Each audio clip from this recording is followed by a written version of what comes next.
Hey guys, so I want to share a tea with you that I've just bought and I've never ever drank before in my life. So this is a tea from Myanmar, specifically from the city of Kokang in Shan State.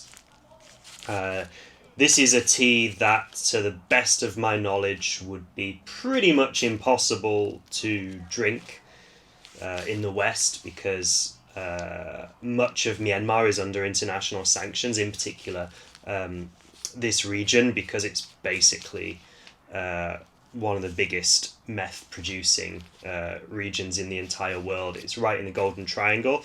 But I was interested to try this tea. The place where it comes from is not too far away from the Chinese border. And so when you're looking at this, you might go, oh, well, this is Pu-erh tea, right? And in every way, it pretty much is. It's a compressed shengcha or raw tea. It says it's from Gushu, which are the ancient trees. It says, I mean, this only cost me 45 renminbi. It was a very, very cheap tea. But it says it's from 780-year-old ancient trees. So I'm a bit skeptical of that, but anyway, we'll give it a try and see. But yeah, you'll notice I'm not calling it Pu-erh, and that's because despite it being Pu-erh in every single way, um, from tea variety to production style to everything, Pu-erh is the name of a region. It's a town just outside of Xishuangbanna, which is the main place where the Pu-erh tea is grown. And so that basically, Pu-erh town served as a hub in ancient China for the tea which was grown in Xishuangbanna region in these various mountains by these different hill tribes. It was all transported to Pu-erh town, and then from Pu-erh town it would be sent off to different parts of China and Asia for people to drink. And so only tea that is grown in Xishuangbanna region is allowed to be called Pu-erh. And so despite the fact this is probably, only 50 kilometers or so over the border away from the region that could be designated as Pu-erh, they're not allowed to call it such. So they just call it ancient tree. Ancient tree tea. So yeah, let's open it up and give it a try. It says it was produced in 2024 as well, so it's not really been aged. It's still a very young tea, so it's not going to have a huge amount of complexity. It's probably going to be quite astringent, I imagine. The leaves look pretty nice. They're reasonably large leaves, which is always a good sign in a good Pu-erh.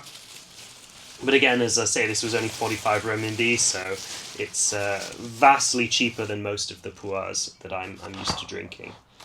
Let's get this up here so you can actually see it.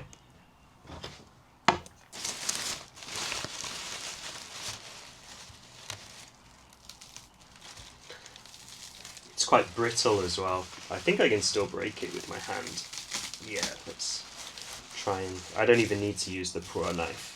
It's reasonably easy to break. Let's try and ease that away so I don't break any of the leaves. There we go.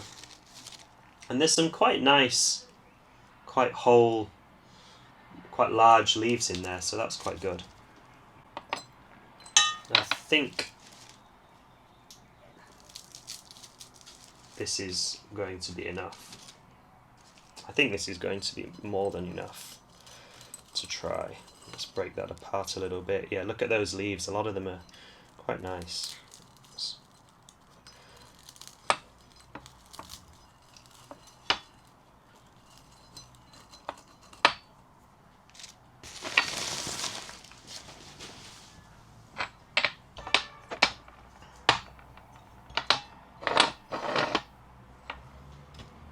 We don't want to waste any of those leaves there.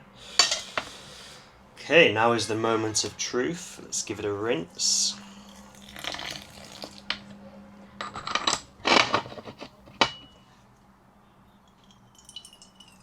Again, it's very young, so I'm not expecting huge complexity of flavour. And these cheaper teas, I don't know. It's arguable how much aging is really going to help them change. Let's give it a smell.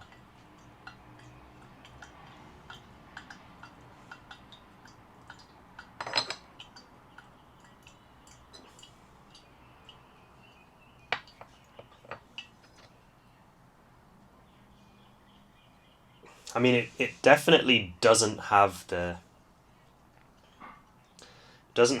powerful smell that a sort of good raw Pu-erh would have. If anything, it smells a bit more like regular tea than like Pu-erh. So let's see. I'm gonna let that sit for a little bit because I prefer my teas slightly on the stronger side. Just give that a rinse.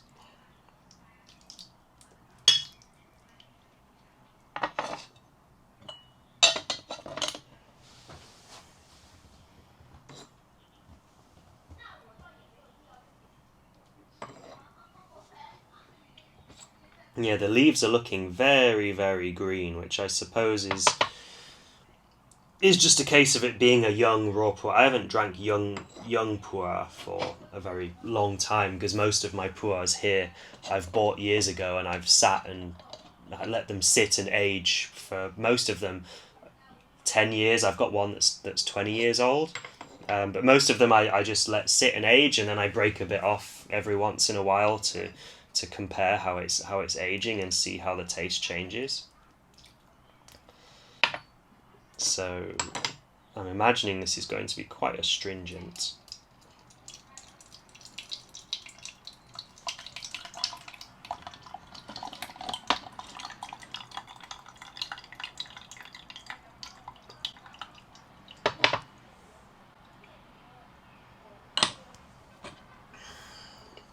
You can see the colour, it's very, very light. And there's still a lot of tea hairs in it, which is something you don't tend to get when the tea ages more. Let's have a try. Let's smell it a bit again now it's opened up more.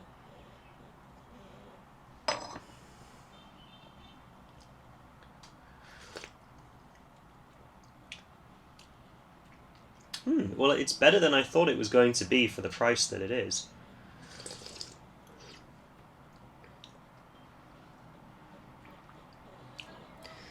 I mean, it's definitely lacking the depth that a good raw Pu-erh would have, even a young one. It's a lot more grassy. It's still got that sort of almost tobacco-like taste. The taste that's kind of like the smell of a fresh cigar that Pu-erh often has. It's still kind of got that, but not as prominent. And it's actually not astringent at all, which makes me think that it may not not much is really going to happen to it if we age it. If it lacks that initial astringency, it's quite often it's the astringency that's what really mellows out and as it changes over time develops those more complex flavors of like camphor or dates or eucalyptus that a lot of the really top end ancient tree Pu-erh teas will have as they age.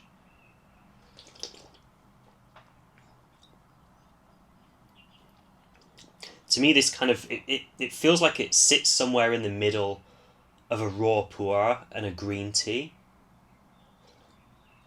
It's definitely got that sort of real green tea freshness to it, which even a young raw Pu-erh never has.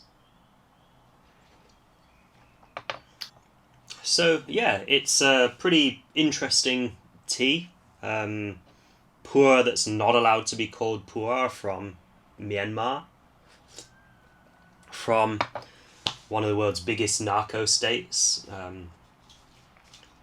and a place that you probably wouldn't want to visit because there's all sorts of wildlife trafficking, human trafficking, gambling dens, meth production, all sorts of horrible things are going on in that place. It's not to mention the civil war that's going on in Myanmar. But I was kind of curious to try it because I know that that particular place it has a very large ethnic Chinese community. A lot of them are descendants of Kuomintang soldiers who, when the communists took over China, as we know, the vast majority of the KMT, they went to Taiwan, and that's where they set up their government in exile, for want of a better word, and they're still kind of there today. But what we often don't realize is that a large part of the KMT military that were stationed in the southwest of China actually fled over the border into Myanmar and northern Thailand. And when it was pretty clear that the KMT were never going to take China back, they kind of just gave up and just settled and established their own villages and towns in these regions. And so a lot of them would have been Yunnan natives, and they would have taken the Pu-erh tea production methods and everything and established their own factories there in Myanmar. Now, the fact that this is saying that it's 780-year-old ancient trees, I don't know if Myanmar has a long history of tea production, so I don't know if that's accurate or not. Given the taste, I don't think it's an ancient tree tea, because it's just lacking the depth and the character. Okay, let's go for a second brew. Quite often you get more character with the second brew as the leaves have really had a chance to open up. And one thing I'll add to this as well is that on the packaging it actually says, the Chinese says Lao Shu Cha and not Gu Shu Cha. So Lao Shu, I kept saying ancient tree tea. It's such a tongue twister. Ancient tree tea. But Lao Shu would actually just mean old tree. So that doesn't actually have a standard classification. Like the Gushu in as it's used in the Pu-erh region is a specific designation for trees that are, I believe they have to be older than 100 years. I'm not sure if it's exactly 100 years or 200 years, but they do have to be classified as ancient trees. They have to be over a certain age, whereas Lao Shu doesn't have any real designation or meaning. It's almost just a marketing term. One thing I did here though is that in Myanmar, some of the tea that's produced there is often wild tea as well, and so that would be a positive. But still, this second brew, I still think it's lacking a real Pu-erh character. It's definitely more astringent now and more bitter, which gives me some hope that I can age it. But I still think it tastes almost more along the lines of just a green tea. It still doesn't quite have that raw Pu-erh depth and body to it. If anything, I feel like it tastes like I've just taken a regular green tea and just brewed it way too strong. One of the other things I think is quite lacking with this tea is it doesn't have really any cha-chi. So when we're talking about top range teas, good Pu-erh teas, good Wee Mountain teas, we tend to talk about the cha-chi, the chi of the tea. And that's both the feeling that it gives you when you drink it, so almost sort of that head rush, that light, that feeling of elation. You feel the energy of the tea sort of wash over you as you drink it.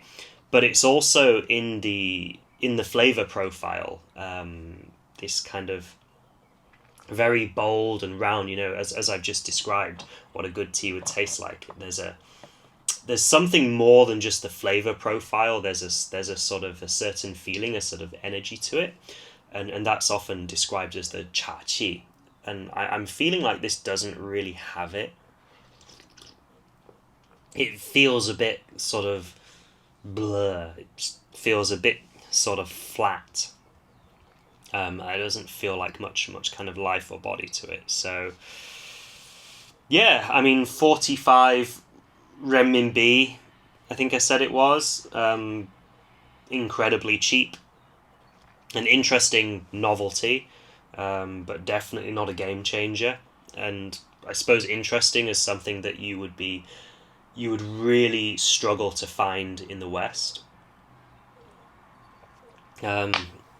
I think I am going to age this and see what happens, although I doubt that I'm going to see anything significant. But perhaps in 5 years or so, I'll do another video and tell you if anything has changed.